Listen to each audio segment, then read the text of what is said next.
Paralelo entre as arquiteturas CISC e RISC, por João Pedro Bonfada. O acrônimo RISC significa Reduced Instruction Set Computer, que é basicamente computadores com sistemas de instrução reduzidos.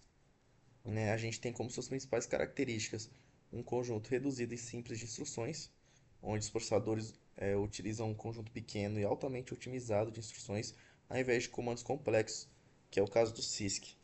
Além disso, temos a execução em ciclo único, onde o design é projetado para rodar em apenas um ciclo de clock em grande parte de suas instruções.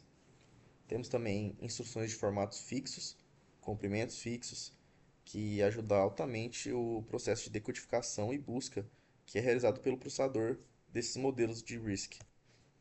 Temos também a eficiência energética e o tamanho do chip, onde o processador lida com menos instruções nativas, podendo reduzir o tamanho do processador e dispositivos mais baratos que geram menos calor e consomem muito menos energia. E é por esse motivo que, por exemplo, através do design da ARM, que domina o mercado de dispositivos móveis e smartphones, tablets e sistemas embarcados. A gente também tem no RISC um pipeline altamente eficiente, né? Graças ao tamanho fixo de suas instruções, o processador RISC pode utilizar a técnica do pipeline, né, que é sobrepor múltiplas instruções de forma muito mais eficiente e contínua do que em arquiteturas complexas.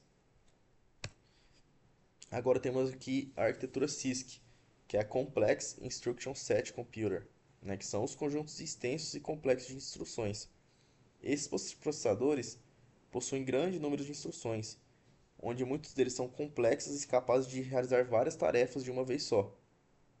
A gente tem um formato de instrução variável, né, podendo variar de 1 a 17 bytes, o que permite muita flexibilidade, mas torna o processo de decodificação mais complexo para o processador.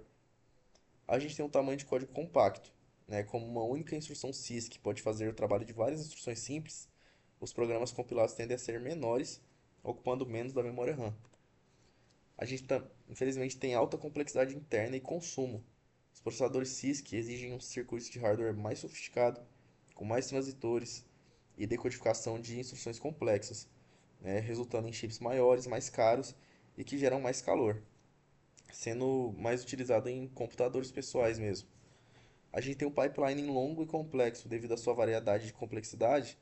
A implementação do pipeline existe mais estágios do que no RISC, geralmente operando entre 20 a 30 estágios.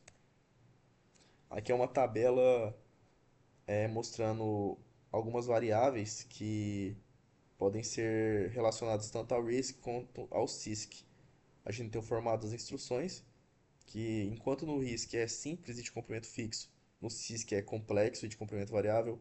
O foco da complexidade do RISC é no software, né, onde o compilador vai fazer o trabalho pesado, onde no CISC é ênfase no hardware, onde o processador não precisa executar um trabalho tão pesado.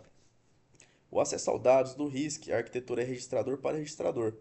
Apenas as instruções load e store acessam a memória, enquanto no CISC a arquitetura é registrador-memória. Várias instruções operam acessando a memória diretamente. O pipeline do RISC é curto, fácil e altamente eficiente, enquanto o CISC é longo e complexo. Agora, como que o computador faz pipeline em arquitetura CISC? Primeiramente, devemos entender o que é a pipeline. Pipeline é uma técnica de design de processadores que permite a execução simultânea de partes ou estágios de múltiplas instruções, tornando o processamento muito mais eficiente. Em vez do processador executar uma instrução inteira, do começo ao fim, antes de iniciar a próxima, o pipeline divide o processamento em várias fases ou etapas distintas, tais como a busca da instrução, decodificação, execução, acesso à memória e escrita do resultado. Dessa forma, há uma sobreposição de fases no tempo. Enquanto a primeira instrução avança para o segundo estágio, uma nova instrução já pode iniciar seu primeiro estágio de busca, funcionando como uma verdadeira linha de montagem. O objetivo principal do pipeline é aumentar a velocidade geral do processamento, pois ele consegue reduzir drasticamente o número médio de ciclos por instrução que o computador leva para executar um programa. Agora, como ele funciona exatamente na arquitetura CISC? A solução adotada para poder fazer o pipeline na arquitetura CISC, ela é traduzir a complexidade do código CISC em operações simples semelhantes ao RISC. Esse processo ocorre através das seguintes etapas dentro do pipeline. O primeiro é a busca ou fetch, que é o processador busca instruções complexas originais x86 na memória cache das instruções. Como as instruções CISC não possuem um tamanho fixo, o hardware precisa fazer um trabalho inicial de identificar onde começa e onde termina cada instrução do bloco de dados. Segundo passo é a decodificação. Esse é o estágio digital para o pipeline do PC. O processador passa as instruções CISC por unidades de decodificação, que as quebram, traduzem em uma ou várias microoperações. Estas microoperações são subcomandos internos simples e padronizados, muito parecidos com as instruções do RISC. Devido à complexidade desse processo, a decodificação geralmente pode levar mais de um ciclo de clock.